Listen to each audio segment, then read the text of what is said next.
जब मंजीत एग्जाम देगा तब हम लोग डालेंगे इसमें। देखो बाबा लिखा हुआ है यहाँ पर क्वेश्चन 1 से 70 तक है, इसमें 35 का आंसर देना है, जो ऊपर में भी हम लोग पढ़ चुके हैं। चलिए एक को टिक करते जाएंगे।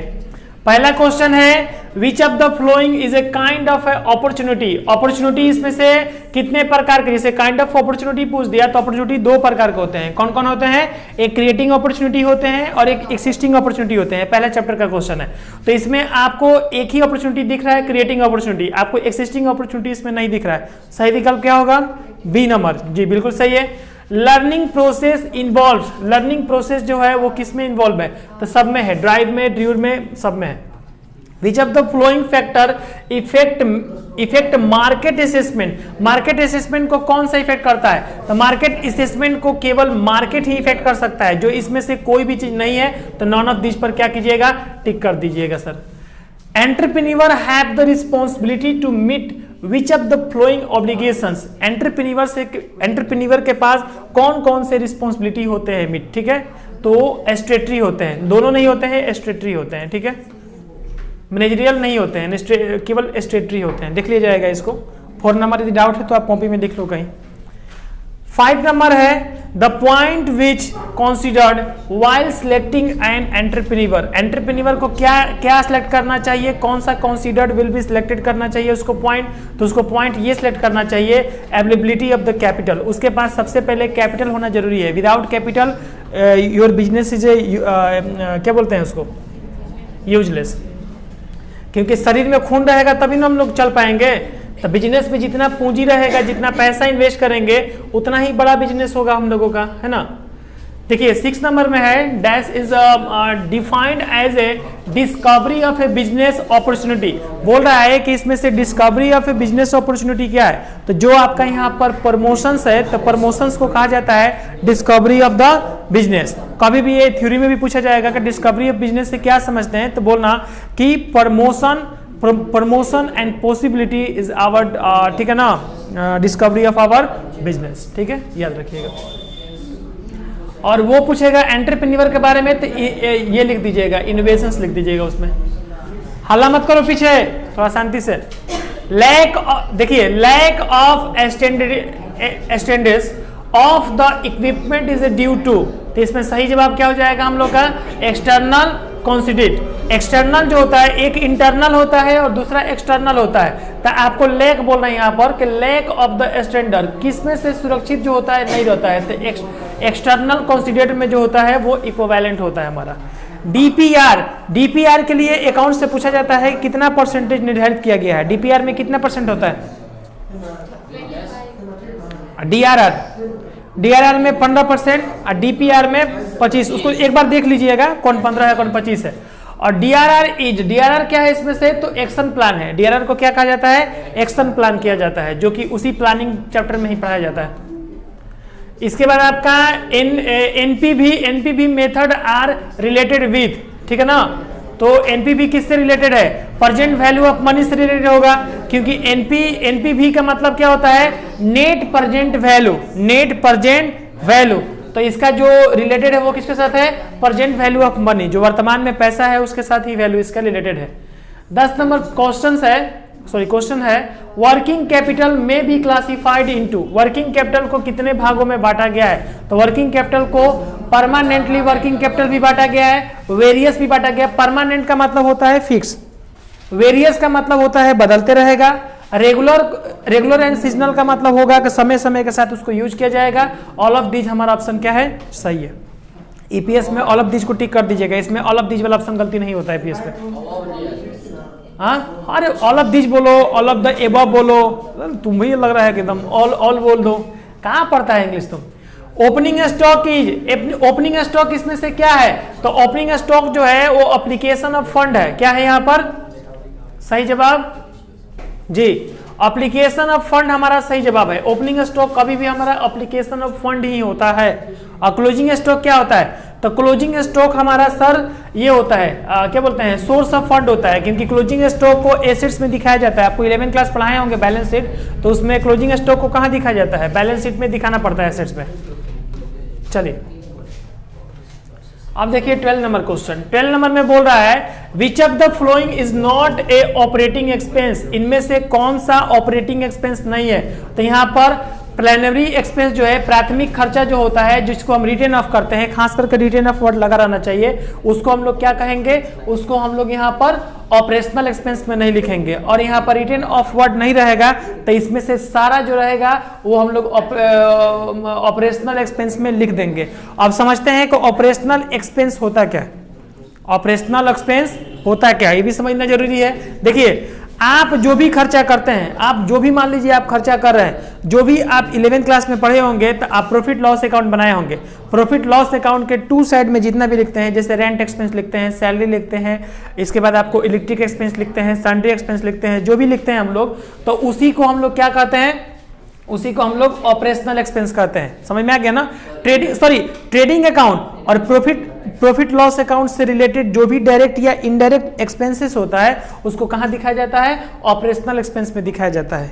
अरे वही ऑपरेटिंग एक्सपेंस, ठीक है। तो उसी को ऑपरेटिंग एक्सपेंस कहा जाता है।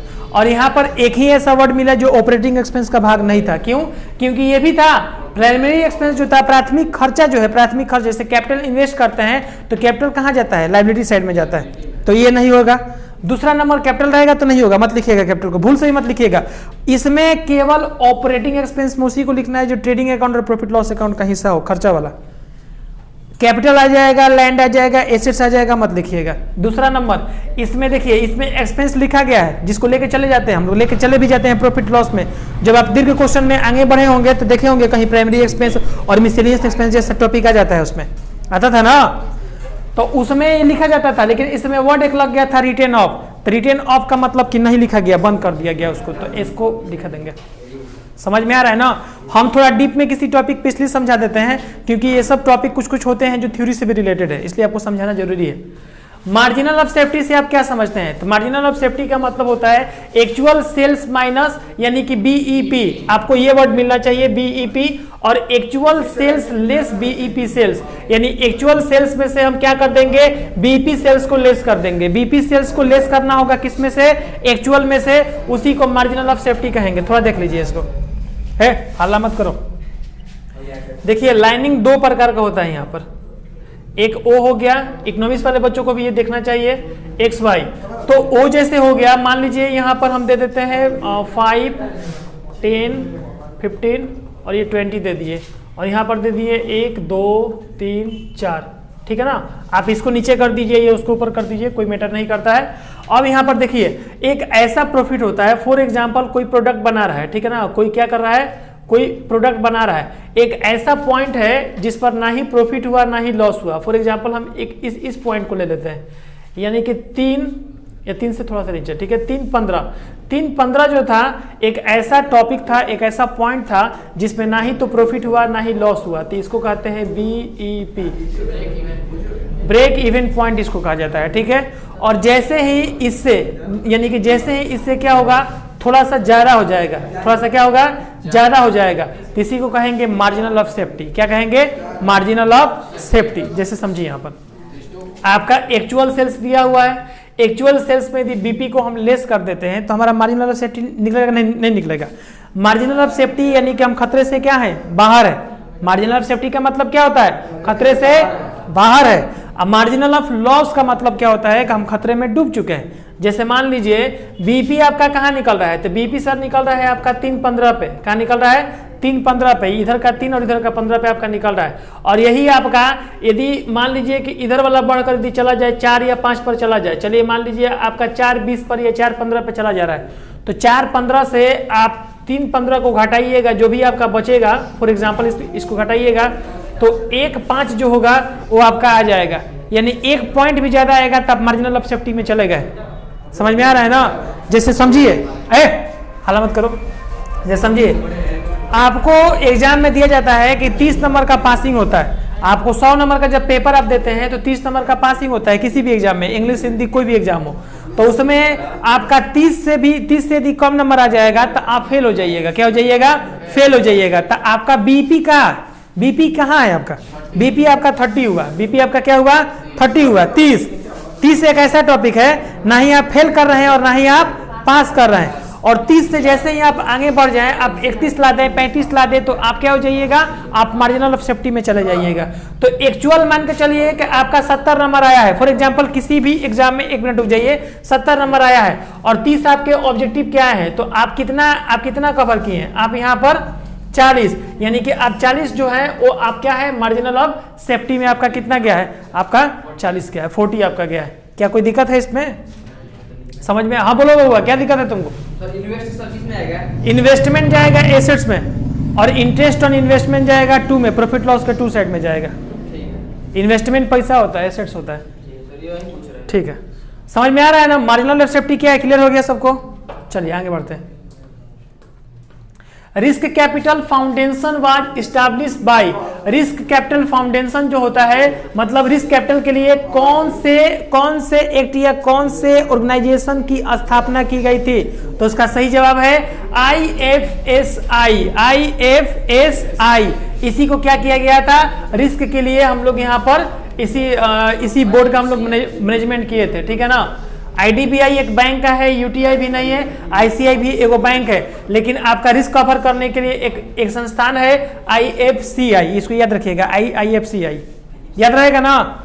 हाँ, इसमें भी आपको एग्जाम में हो सकता है कि ऐसे करके दे दे, ऑब्जेक्टिव में IFC दे दे, फिर एक IFC दे दे, फिर आपको एक IFFC दे दे, ऐसे भी करके दे सकता है, जिसको घुमाएगा आपको कि बच्चा भुला जाए इसमें, लेकिन आपको भुलाना नहीं है, IFCI को टिक कर देना है।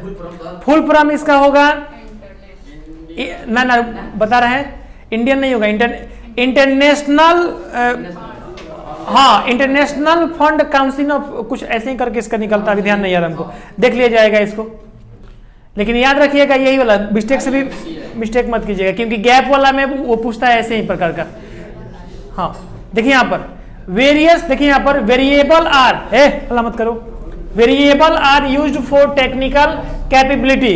वेरिएबल जो होता है उसमें कितना यूज किया जाता है टेक्नोलॉजी को, तो उसमें 4 टेक्नोलॉजी को क्या किया जाता है, यूज किया जाता है।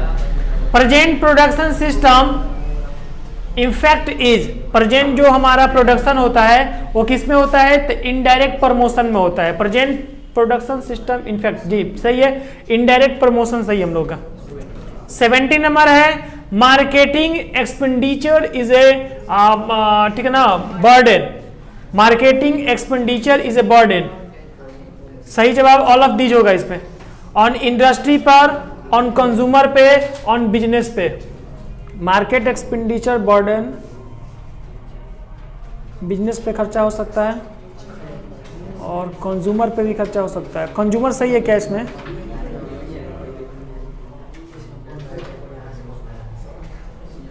जी जी जी बिल्कुल बिल्कुल बिल्कुल सही है। देखिए यहाँ पर आपका कंज्यूमर ही सही जाएगा, ऑन कंज्यूमर ही आपका आंसर सही जाएगा, क्योंकि मार्केट में किसी भी बाजार में जो खर्चा होता है वो सब खर्चा किससे वसूल किया जाता है, किस पर बर्डन होता है, तो वो कंज्यूमर या कस्टमर पे ही बर्डन होता है, ठीक है ना। तो आपको यदि ऑप्शन में मिल जाए पहला कंज्यूमर और दूसरा कस्टमर, तो तीसरा बहुत में मारिएगा, ठीक जाके, समझ में आ गया ना। जितना भी मार्केट का खर्चा होता है वो किस पर बर्डन होता है, कंज्यूमर या कस्टमर पे ही बर्डन होता है, ध्यान दीजिएगा इस पर। The rate of dividend on preference share is, preference share का जो रेट होता है, डिविडेंड रेट होता है, लाभांश का जो रेट होता है, लाभांश प्राप्त करने का, वो क्या होता है, फिक्स होता है, वेरिएबल होता है, सेमी वेरिएबल होता है, या नॉन ऑफ दिस होता है। सही जवाब फिक्स। सबको लग रहा है ना कि फिक्स होगा, फिक्स ही होगा, क्योंकि देखिए अब मान लीजिए प्रीफरेंस शेयर कंपनी के मेन ऑनर होते हैं और इक्विटी शेयर सेकेंडरी ऑनर होते हैं कंपनी के, तो पार्टनरशिप तो नहीं ना खेल रहा है, एचयूएफ नहीं ना खेल रहा है, कोऑपरेटिव सोसाइटी नहीं ना बनाया है, कंपनी खड़ा किया है, तो उसका एक प्रॉफिट लिखा पढ़ी सब रजिस्ट्रेशन लाइसेंस वगैरह सब प्रोवाइड किया जाता है, जिसमें लिखा रहता है कि फलाने नाम के कंपनी में फलाने पार्टनर को इतना प्रतिशत, इतना परसेंटेज प्रॉफिट या लॉस के लिए क्या किया जा रहा है, भागीदार बनाया जा रहा है, डिविडेंड दिया जाएगा उसको। फिक्स होता है, याद रखिएगा। प्रीफरेंस शेयर में क्या होगा, फिक्स होगा, और इक्विटी शेयर में क्या होगा, इक्विटी शेयर में भी फिक्स होगा, वो भी अपना शेयर लगाया है तो फिक्स नहीं लगाया होगा, समझ में आ रहा है ना। और पार्टनरशिप में क्या होता है, फिक्स, और सोल ट्रेड में नॉन फिक्स या वेरिएबल होगा। Next, which of the following is not a factory overhead, इसमें बोल रहा है कि इसमें से कौन फैक्ट्री ओवरहेड के अंतर्गत नहीं आता है, तो फैक्ट्री इंश्योरेंस आ ही जाएगा, ड्राइंग ऑफिस सैलरी आ ही जाएगा, डेप्रिसिएशन ऑन प्लांट आ ही जाएगा, सैलरी इसमें नहीं आएगा, क्योंकि सैलरी जो है वो प्रॉफिट लॉस के भाग में आता है, और फैक्ट्री उक्ट्री जितना भी रिलेटेड होता है वो किस में आता है, फैक्ट्री ओवरहेड में आता है। ओवरहेड का मतलब समझते हैं, 3 तरह का चीज होता है। जैसे मान लीजिए कोई प्रोडक्ट को हम बना रहे हैं, तो जैसे ये पेन बना रहे हैं तो उसमें मटेरियल यूज करेंगे, लेबर यूज करेंगे, और एक हमारा यहाँ पर ओवरहेड यूज करेंगे। मटेरियल 2 रुपये फिक्स होगा। ओवरहेड जो होता है, तो ओवरहेड का मतलब होता है other expenses. Other head, overhead को उसी में रखा जाता है जो अन्य खर्चे होते हैं, जैसे मशीन उशीन पे, इलेक्ट्रिक पर, मजदूरा पर जो भी खर्चा होगा वो इसमें हम लोग शामिल करते हैं। तो ओवरहेड में सैलरी को शामिल नहीं किया जाएगा, क्योंकि सैलरी को लेबर में शामिल किया जाता है। लेबर इंप्लॉयमेंट को एल में रखा जाता है, समझ में आ गया। और इसमें रॉ मटेरियल से रिलेटेड को किया जाता है मटेरियल में, जबकि ओवरहेड में केवल मशीनरी से रिलेटेड, फैक्ट्री से रिलेटेड खर्चों को किया जाता है। Responsibility of entrepreneurs are all of these. सही जवाब क्या होगा, ऑल ऑफ दीज सही जवाब है। बाहर जो गाना सुन रहे हैं वो प्रचार चल रहा है, किसका प्रचार चल रहा है, चुनाव का प्रचार चल रहा है। आपको भी कभी कभी समस्या होता होगा, आप लोग भी पढ़ते होंगे, तो कभी दिवाली या शादी विवाह आसपास में होता है तो डीजे पीछे सब बजाता है, जुलूस भी होता है, नहीं होता है, इतना चल पे करेगा। विदेश में इतना हो जाएगा तो केस बन जाता है, किसी की वजह से आपको डिस्टर्ब हो गया तो आप उस पर केस कर सकते हैं। इन्हें पढ़े वाला कौन है देखो यहाँ पर, नहीं ऐसा बात नहीं है, पढ़ने वाला बच्चे हैं। बात है कि चुनावी प्रोसेस चल रहा है तो उतना होता ही है, ठीक है। देखो यहाँ पर increase in share premium, increase in share premium is, सही जवाब क्या होगा, source of fund. Source of fund से क्या होगा, हमारा शेयर प्रीमियम इंक्रीज कर जाएगा, नहीं कर जाएगा। बाकी एप्लीकेशन ऑफ फंड से भी इंक्रीज कर जाएगा, हाँ एप्लीकेशन ऑफ फंड से भी इंक्रीज कर सकता है। नो फ्लो से नहीं होगा, इससे नहीं होगा, इन दोनों से हमारा क्या होगा, शेयर प्रीमियम हमारा इंक्रीज करेगा। तो पहले ऑप्शन किसका है, सोर्स का, सोर्स पे टिक कर दिए। बहुत रहता तो हम बहुत पे टिक कर देते हैं। यहाँ पर सोचो कि तुमको कोई सोर्स मिल रहा है, कोई फंड कहीं से आ रहा है, तो तुम्हारा शेयर बढ़ेगा ना, प्रीमियम बढ़ेगा ना, प्रीमियम का मतलब गुडविल होता है, बढ़ेगा ना। और कोई एप्लीकेशन भरेगा, जैसे एप्लीकेशन अलॉटमेंट पे भी तुमको पैसा देगा तो उसमें भी बढ़ेगा, नहीं बढ़ेगा, लेकिन ज्यादा किस पर बढ़ेगा, सोर्स में बढ़ेगा। Current ratio is, current ratio क्या होता है बच्चा, बैलेंस शीट रेशियो होता है कि पीएल रेशियो होता है, प्रॉफिट लॉस रेशियो होता है। करंट रेशियो हमारा बैलेंस शीट रेशियो होता है, क्योंकि साल के अंतर्गत जो भी हमें संपत्ति या लायबिलिटी होता है उस सबको डिनोट कहां पर किया जाता है, बैलेंस शीट के रेशियो में। जैसे मान लीजिए आपने जर्नल बनाया होगा, लेजर बनाया होगा, ट्रायल बैलेंस, प्रॉफिट लॉस और बैलेंस शीट तक आप गए होंगे, आप 11वीं क्लास पढ़े होंगे, तो उसमें जाते हैं तो बैलेंस शीट में पूरा निकल जाता है रेशियो, नो कि ज्यादा लायबिलिटी है कि ज्यादा प्रॉफिट है, तो करंट हुआ कि नहीं हुआ। और यही एनालिसिस करके पूछ देता है कि एनालिसिस रेशियो या अकाउंटिंग रेशियो किस पर कंपेयर करेगा, तो वहां बैलेंस शीट नहीं करके आप कंपोजिट या कंपेयर रेशियो पे आपको टिक करना पड़ता है। समझ में आ रहा है ना, हर टॉपिक को समझना है कि एग्जाम में हमें छूटे ना topic. What break even point show, break even point को हम कहां शो करेंगे, या ब्रेक इवन पॉइंट का मतलब क्या होता है, ब्रेक इवन पॉइंट बीईपी को हम प्रॉफिट कहते हैं, बीईपी को हम लॉस कहते हैं। बीपी को नाइदर प्रॉफिट नॉर लॉस, ना ही प्रॉफिट हो ना ही लॉस हो, सही जवाब है, ना प्रॉफिट हो ना लॉस हो, नाइदर प्रॉफिट और नॉर, ऐसे बोल सकता है आइदर प्रॉफिट और लॉस, ना और प्रॉफिट हो और लॉस हो, नहीं ये सही नहीं होगा, नाइदर वाला ही सही होगा, ना प्रॉफिट हो ना लॉस हो। और ये ऑप्शन नहीं रहता तो यहाँ पर मैक्सिमम सिमन करके कुछ ऑप्शन दे देता है, तो हम लोग नॉन ऑफ दिस पे मार देते हैं। Labour incentive technique is a useful, labour incentive technique जो है वो डेवलपिंग कंट्रीज के लिए है, किसके लिए है, डेवलपिंग कंट्री के लिए। समझिए इसको, हर टॉपिक को समझना है कैसे जरूरी है उसके लिए। जैसे समझिए यूएसए है आपका, अमेरिका है, तो अमेरिका में ज्यादा काम क्या करता है, मशीन करता है कि लेबर ज्यादा काम करते हैं। आप वहां पर खेतों में भी जाइएगा तो फसल लगाने से लेके, काटने से लेके, पैक करने से लेके सब मशीनें काम करता है टोटल। जितना भी ये प्रोडक्ट वाला आप फेयर लवली मुंह में लगा लेते हैं, फेयर लवली नहीं दूसरा कोनो क्रीम होता है ना, मुंह में लगा लेते हैं, थम्स अप स्प्राइट पी लेते हैं, कोनो एक से एक कपड़ा होता है वो यूज कर लेते हैं, एक से गोगल्स होता है ये यूज करते हैं, एसी टीवी चाहे डिजिटल बोर्ड यूज करते हैं। ज्यादातर विदेशी कंपनियों का बना रहता है, तो विदेशी कंपनियों का जितना भी काम होता है सारे मशीन से काम होते हैं। कैसे काम होता है, मशीन से काम होता है। हमारे और देखो क्या होता है, इंडिया में चाहे पाकिस्तान में चाहे श्रीलंका में, जो भी डेवलपिंग कंट्री है, डेवलपिंग कंट्री और डेवलप कंट्री में क्या अंतर होता है? ऐसा नेशन या ऐसा देश जिसमें किसी भी इंसान को कोई समस्या नहीं है, मतलब कोई समस्या का मतलब थोड़ा बहुत तो समस्या होगा ही होगा, ये थोड़ा ना है कि समस्या नहीं होगा। समस्या नहीं होगा तो माई गॉड काहे कहेगा, कहबे करेगा। समझ में आ रहा है ना?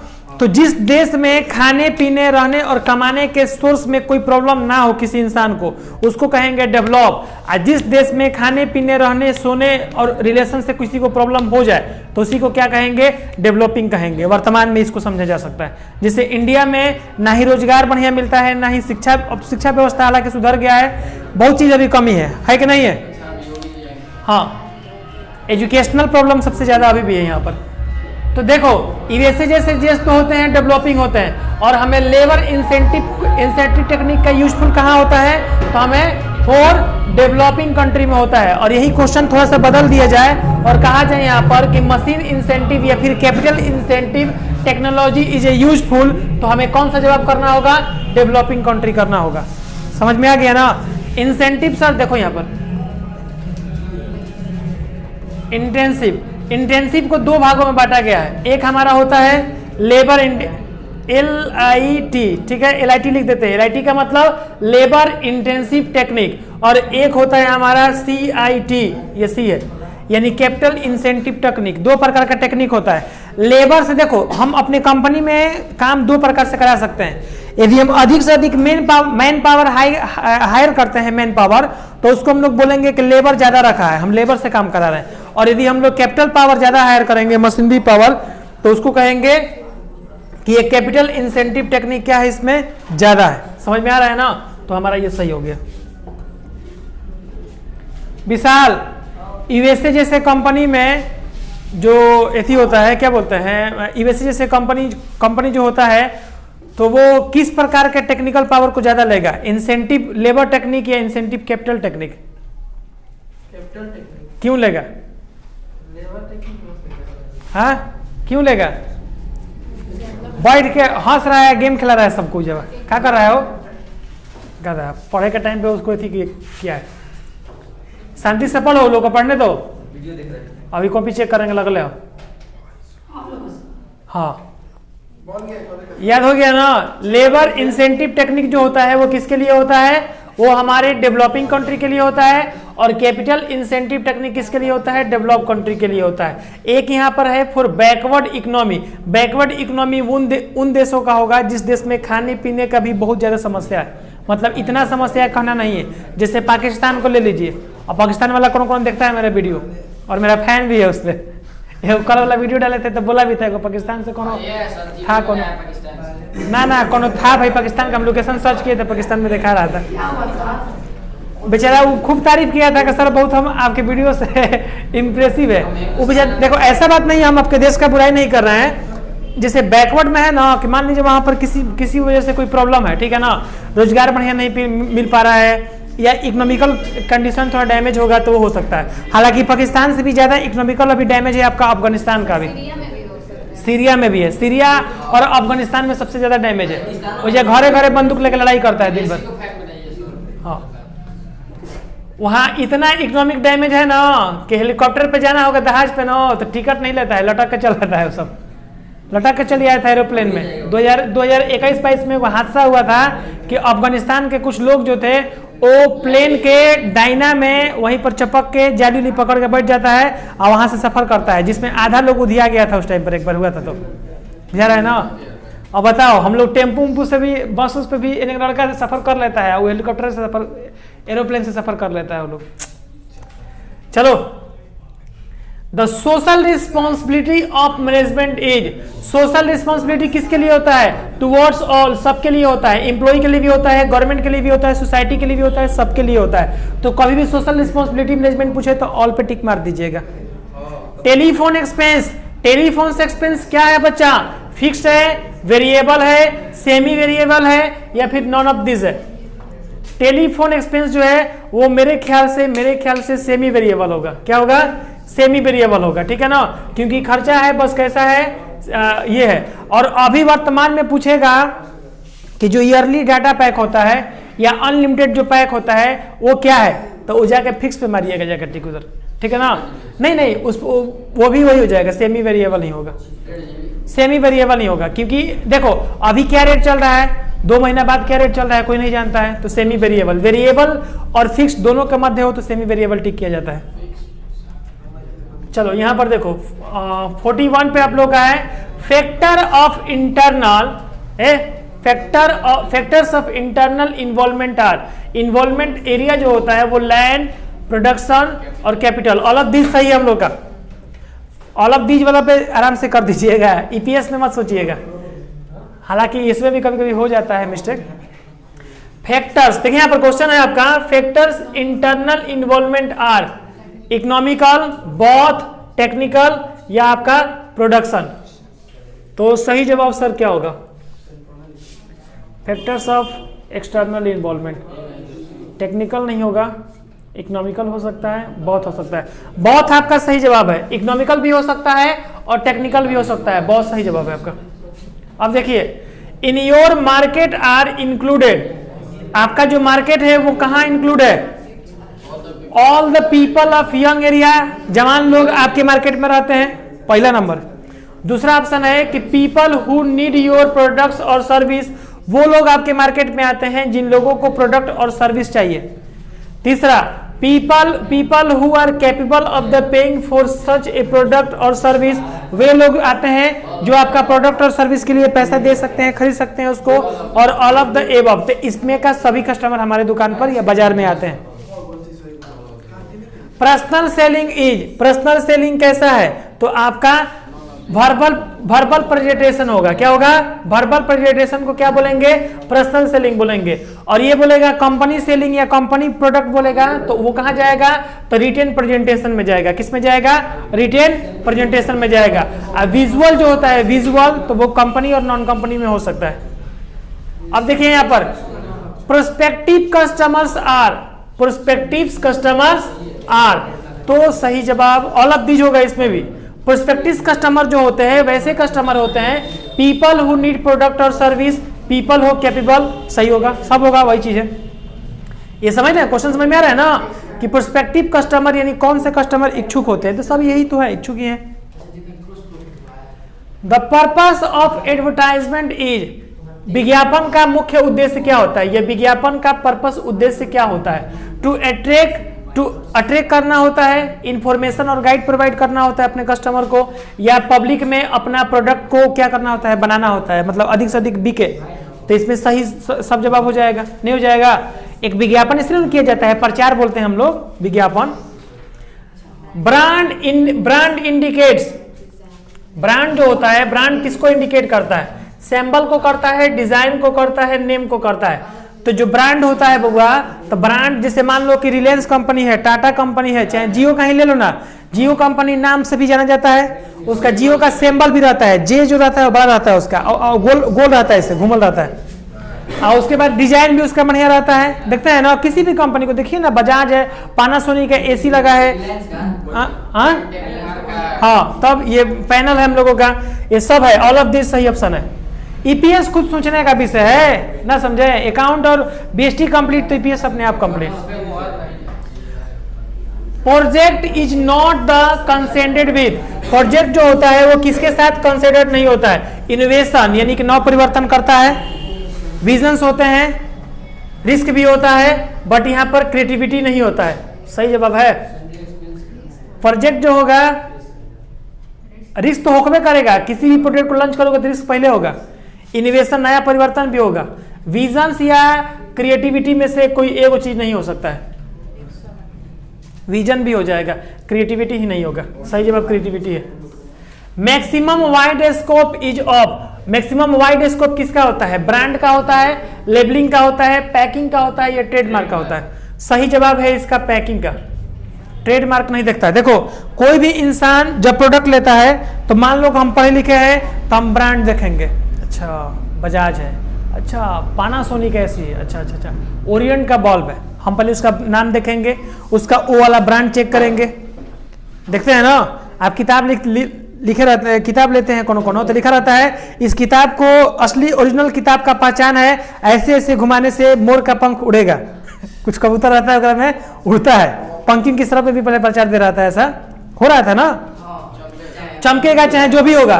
तो मोस्टली लोग क्या देखते हैं, ब्रांड देखते हैं। अच्छा बताइए ब्रांड देख के कितना लोग कपड़ा किनते हैं इंडिया में, ना के बराबर। ब्रांड देख के कोई नहीं कपड़ा किनता है। लेबलिंग देख के, लेबलिंग का मतलब होता है ना कि पैकिंग, सॉरी पैकिंग अलग हो गया, लेबलिंग अलग हो गया। लेबलिंग का मतलब होता है लेबल, जैसे 1 स्टार 3 स्टार 5 स्टार, ये लेवल उसका हो गया। तो लेवल देख के कितना लोग खरीदते हैं, नहीं। लेवल देख के कभी मोबाइल फोन चाहे कुछ खरीदे हो, नहीं।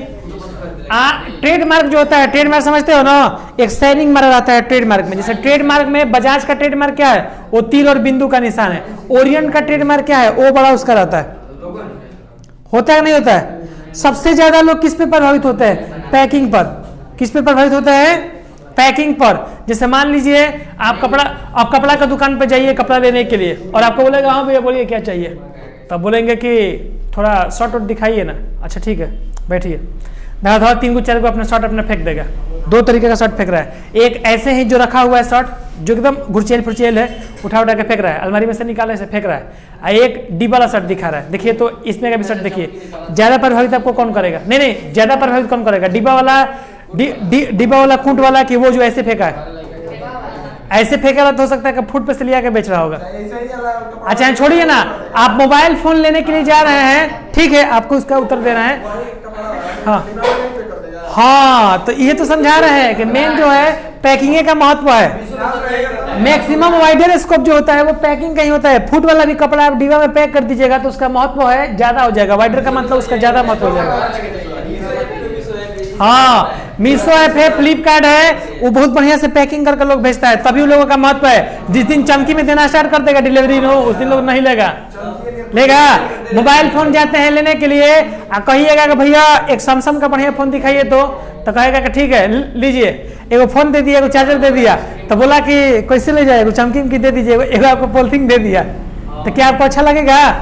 कोई कहेगा कि क्या लेके जा रहे हो, फोन नया खरीदे हो होता नहीं होता है। और इसी फोन को थोड़ा डिब्बा में पैक कर दिया जाए, उसका चार्जिंग वगैरह थोड़ा उस पर क्लियर हो गया ना। वाइडरस्कोप किसका है, ये बताइए। नैरोस्कोप इसमें किसका है, 4 विकल्प देते हैं नैरोस्कोप, हाँ लेबलिंग का। हमको जहां तक इसका लग रहा है ना कि लेबलिंग ही सही इसका होगा, क्योंकि ब्रांड का भी नाम होता है। रिलायंस का कंपनी सैमसंग प्रोडक्ट सैमसंग का लिए हैं, वीवो लिए हैं, ओप्पो लिए हैं, रियलमी लिए हैं, गूगल लिए हैं, आईफोन लिए हैं, ये वो ब्रांड होता है। और ट्रेडमार्क में भी लिखा रहता है, एप्पल का रहता है, देखते हैं ना आईफोन वाला में एप्पल रहता है, उसमें आधा कटर रहता है ना, तो ट्रेडमार्क है। वो बनाने वाला वो खा के दिया है उसको मतलब खाइए आप, बहुत बढ़िया है मतलब ले जाइए उसको। लेबलिंग इज, छोड़ दीजिए उसको, हो गया बहुत ज्यादा हो गया। लेबलिंग इज, लेबलिंग क्या होता है, कंपलसरी होता है, नेसेसरी होता है, नेसेसरी होता है। 11th वाले रुक जाएंगे पीछे, अभी उनका हम कॉपी चेक करेंगे अगले 2-4 मिनट में। 70 तक जाएंगे ऑब्जेक्टिव, बस चेक करके छोड़ देंगे। लेबलिंग जो होता है वो क्या होता है, कंपलसरी या नेसेसरी? नेसेसरी होता है बच्चा, मन है तो डाल दीजिए, नहीं है तो मत डालिए, जरूरी नहीं है, जरूरी है। कंपलसरी का मतलब है जरूरी है, आवश्यक है। अननेसेसरी का मतलब है आवश्यक। कंपलसरी का मतलब एकदम जरूरी है, डालना पड़ेगा। अननेसेसरी का मतलब है मन है तो डाल दीजिए। वॉलंटरी का मतलब है मन है तो डाल दीजिए, ना तो मत डालिए। देखिए इसमें देखिए। और waste of time, waste of money मतलब नहीं है, वेस्ट ऑफ मनी तो नहीं है। तो ये बताइए कि लेबलिंग जो होता है 1 स्टार 3 स्टार, ये डालना जरूरी होता है, वॉलंटरी नहीं है, ये नेसेसरी है। बढ़िया प्रोडक्ट लीजिएगा, जैसे पंखा लीजिएगा, एसी लीजिएगा, टीवी लीजिएगा, तो उस पर 1 स्टार 2 स्टार लिखा रहता है ना। एसी पे देख लीजिए स्टार का सिंबल मारा है, हे पार्टी देखो, अरे समझ में 9 स्टार मारा रहता है उस पर। बिस्कुट का पैकेट लेते हो, कौन स्टार उस पर मारा रहता है। चॉकलेट लेते हो, कौन पैकेट मारा रहता है। सरफ लेते हो, कौन स्टार मारा रहता है उस पर, देखते हो कभी नहीं, क्योंकि वो क्या है, नेसेसरी है। देखो यहाँ पर, देखिए यहाँ पर, the characteristics of a good brand are. Good brand का जो विशेषता होता है वो होता है कि शॉर्ट नेम होता है, छोटा नाम होता है, एट्रैक्टिव होता है और मेमोरेबल होता है। तो ऑल ऑफ दिस सही है, क्योंकि देखने से लग रहा है कि हाँ ये सब चीज होना चाहिए हमको। ये नहीं कि ऑल ऑफ दिस ऑप्शन देखे और मार दिए उसको, पहले देख लेंगे, मिला लेंगे एक बार उसको। Elements affecting growth, elements affecting growth rate is, elements affecting जो ग्रोथ रेट होता है वो क्या होता है? कंपटीशन होता है उसमें, क्रिएटिव होता है, ऑल ऑफ दीज। इसमें भी ठीक है। बोल रहा है कि ग्रोथ के लिए क्या क्या इफेक्टिव होगा, कौन कौन से तत्व इसमें शामिल होंगे, तो सारा तत्व शामिल होगा। Under market penetration an assets scooter is sold for cash. जी ये सही है हम लोग का, सी नंबर सही है। An assets scooter is sold for cash. क्यों सही है सर? क्योंकि पूछ रहा है कि अंडर मार्केट प्रेटेशन, यानी कि मार्केट में प्रेजेंटेशन किस चीज को देखा जाएगा? यदि आप एसेट्स को सोल्ड कर रहे हैं, कैश के रूप में कन्वर्ट कर रहे हैं, तो उसको मार्केटिंग का हिस्सा माना जाता है। इंटीग्रेशन का मीन्स होता है एक्सपेंडिचर इंटरनली। 54 है, अच्छा इस साइड अभी है ऑब्जेक्टिव हो। 11th वाला पीछे देख लो, लेट हो रहा है तो जा भी सकते हो तुम लोग, नहीं तो अभी कम से कम 5 से 10 मिनट लगेंगे अभी। कॉन्ग्लोमरेशन, ठीक है ना? Conglomeration is a technique to, किसके लिए होता है? यही वाला होगा, diversity of the other area, ठीक है। अंडर फ्रेंचिंग किसके लिए होता है? तो कंट्रोल ऑन द प्रोडक्ट के लिए होता है। सही जवाब है। ज्यादा लोग इसको टिक करेंगे जो कि गलत हो जाएगा। ए नंबर आपका सही है। Generally diversification of is a classified is 4 वे। कम से कम आपको डाइवर्सिफिकेशंस के लिए कितने भागों में बांटा गया? 4 भागों में। इसको थ्योरी में कभी हम बता देंगे कैसे कैसे बांटा गया। इसके बाद मार्जिनल मीन्स क्या होता है? कम्युनिकेशंस ऑफ 2 और मोर बिजनेस को बोलते हैं हम लोग मार्जिनर्स। Dividend on the cumulative preference share is a given every year ना, एक ईयर लॉस एक year profit, every year. C number सही है, क्योंकि कोई भी बिजनेस एवरी ईयर पे ही जाता है। इसके बाद है bond loan is a source of, जो बॉन्ड लोन हम लोग लेते हैं वो शॉर्ट टर्म है कि लॉन्ग टर्म है? और डिवेंचर क्या है? और बोनस क्या है? बोनस भी शॉर्ट टर्म होगा, हर साल जरूरी नहीं है कि दिया जाएगा, ठीक है ना। और बोनस क्या होगा? वेरिएबल होगा कि फिक्स होगा? सेमी वेरिएबल होगा, बदलते रहता है, ठीक है। और एक बार दे रहे हैं वन टाइम बोनस क्या होगा? फिक्स होगा, ठीक है। कितना % सबको दिया जा रहा है? नहीं, बोनस फिक्स ही होगा, बोनस फिक्स होता है।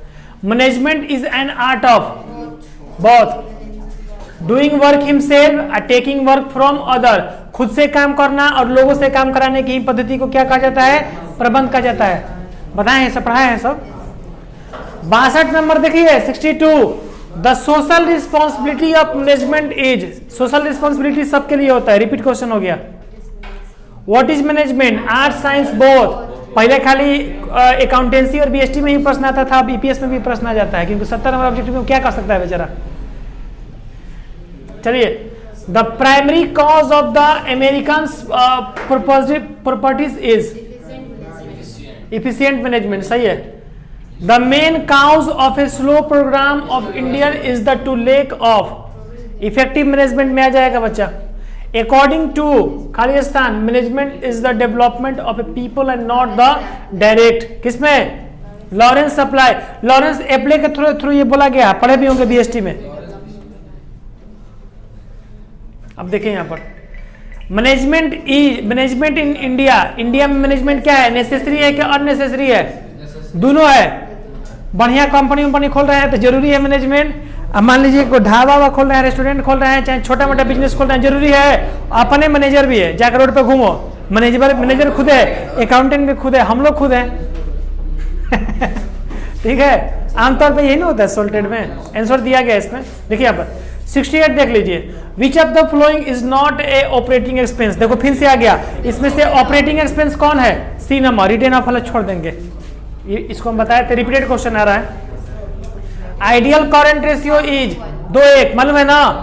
और net working capital, current ratio, accounting ratio का क्वेश्चन है दोनों, क्योंकि इसमें भी टॉपिक है अकाउंटिंग रेशियो का, थ्योरी मिलेगा इसमें तुमको।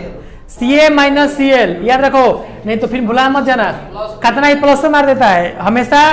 करंट रेशियो में से करंट लायबिलिटी माइनस होता है। कैपिटल बराबर क्या होता है? 11 क्लास। कैपिटल बराबर क्या होता है? Assets minus liability, assets minus liability, current assets minus current liability working capital का फार्मूला होता है। इसमें 3 को फार्मूला होता है। पहला फार्मूला देखिए क्या होता है,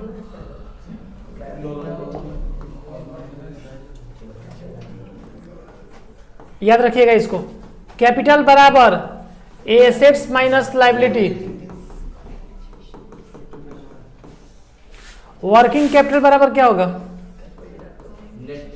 वर्किंग कैपिटल बराबर होगा आपका CA minus CL, working capital बराबर current assets minus current liability, और फिक्स्ड कैपिटल बराबर क्या होगा, फिक्स्ड कैपिटल बराबर क्या होगा, FA minus FL, fixed assets minus fixed liability. बस 3 को तो सही याद, हर दिमाग में आ गया, एसेट्स माइनस लायबिलिटी, इसमें ए मिल गया, सी मिल गया, ए मिल गया, एल मिल गया, हो गया बस, दैट्स ऑल।